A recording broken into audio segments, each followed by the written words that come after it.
Welcome to the ASU Online Evaluator Training course.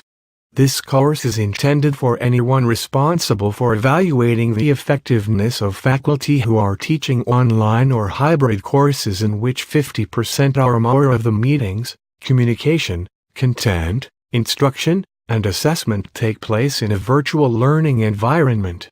This course is designed to give you an understanding of the differences between the traditional face-to-face and online classrooms, and how that impacts course design and delivery. Most administrators are familiar with the evaluation of traditional site-based classes.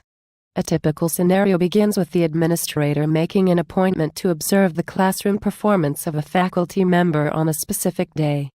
The administrator asks for a copy of the course syllabus ahead of time, and perhaps a copy of the reading and assignments on which students will be working during the classroom observation.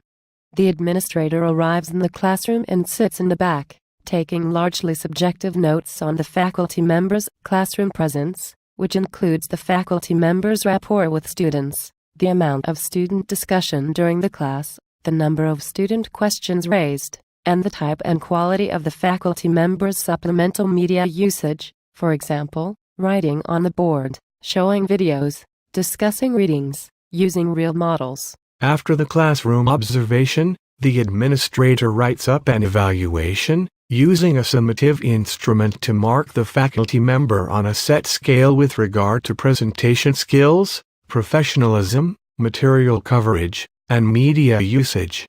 The administrator also writes some more general comments about the faculty member's abilities, and afterwards sits down with the faculty member to discuss how he or she can continue good practices and amend deficiencies. For online instruction, however, administrators may raise several questions about the process of evaluating online faculty. How do I visit the classroom for a set period of time if the classroom is asynchronous?